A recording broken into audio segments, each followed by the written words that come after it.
Okay, let's dive into this. Welcome to another explainer, where we take these complex, really profound ideas and break them down so you can actually use them in your own life. Today, we're exploring something truly special.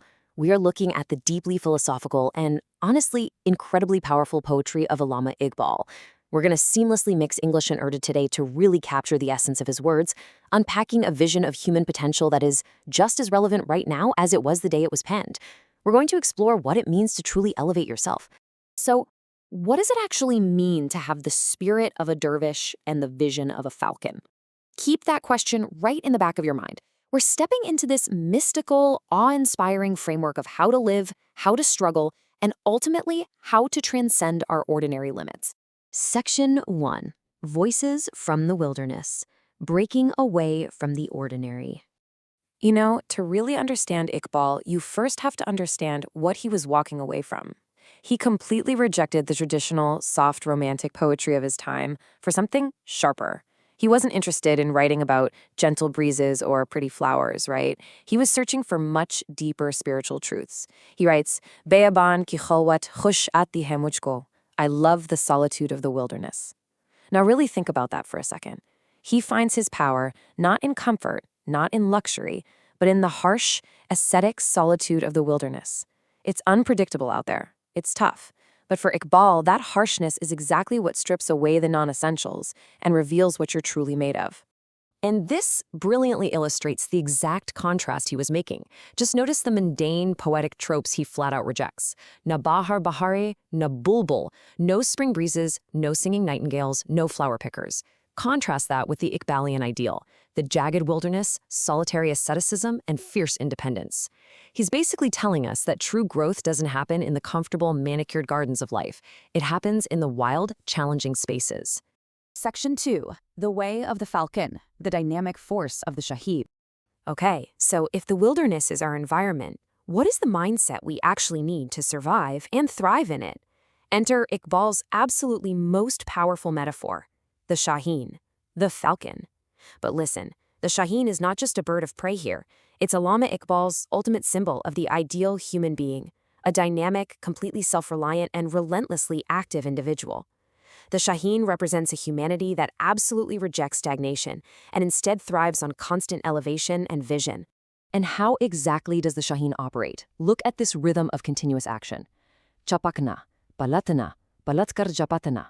Swooping, turning, and swooping again. I want you to really feel the momentum in those Urdu verbs. It's rapid fire. It's constant motion. This visually represents the dynamic hustle and continuous action that Iqbal is championing here. There's no resting on your laurels. There is only the next move, the next challenge, the next swoop.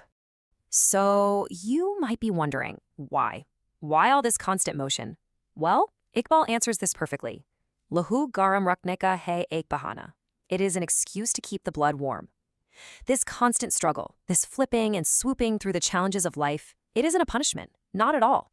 It's the essential fuel that keeps our spirit alive and kicking. The struggle is the whole point. It's what keeps the blood warm in a cold universe.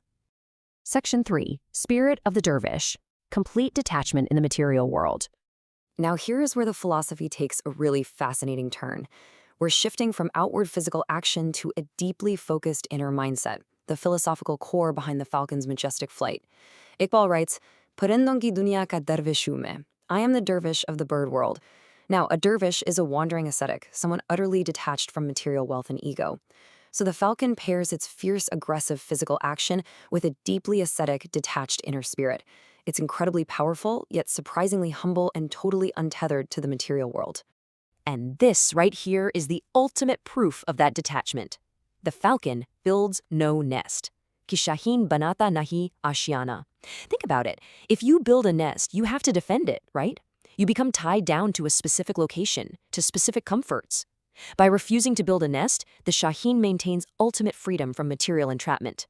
True elevation requires us to just not get weighed down by earthly comforts or the desire to hoard and settle. Section 4. The Power of the Heart. Words that conquer the skies. So how does this powerful, detached spirit actually connect with the divine? Well, it happens through pure sincerity. We have the wilderness, we have the action of the falcon, and the detachment of the dervish. Now, dil se jo baat nikalti hai, asa rakhti hai. Words spoken from the heart have an effect. He goes on to say, par nahi taqate parwaz magar rakhti hai. They might not have physical wings, but they possess the power of flight. When you operate with a pure heart, with the sincerity of that detached dervish, your words and your actions literally don't need wings to soar. True passion inherently possesses the power to fly. Let's actually trace that path. Think of it as the trajectory of sincerity. Step 1, it sparks deep within the human heart. Step 2, it rises up from the earthly dust, the hawk that we are physically made of. And step 3, it crosses the heavens, the gardoon. This upward trajectory of sincere human expression literally rises from the dirt of the earth to pierce the sky itself. It's amazing.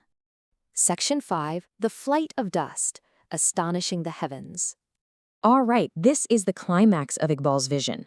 When a human being achieves this state, acting like the Shaheen, detached like the dervish, speaking purely from the heart, what happens? It creates a massive cosmic reaction.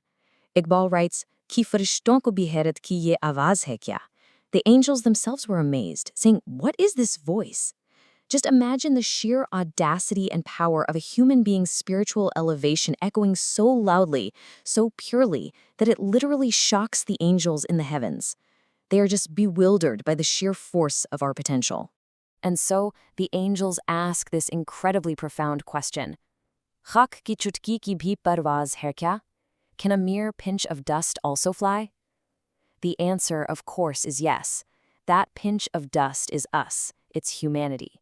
We are made of earth, yet through the spirit of the Shaheen and the dervish, we are completely defying our earthly origins. We are literally dust that has learned to conquer the sky. So, I want to leave you with a thought. If a mere pinch of dust can astonish the angels with its flight, what is holding you back from your own sky? What nest are you clinging to? It's time to keep the blood warm, embrace the wilderness, and take flight. Thanks for joining me on this explainer. Keep learning, keep elevating, and I'll catch you in the next one.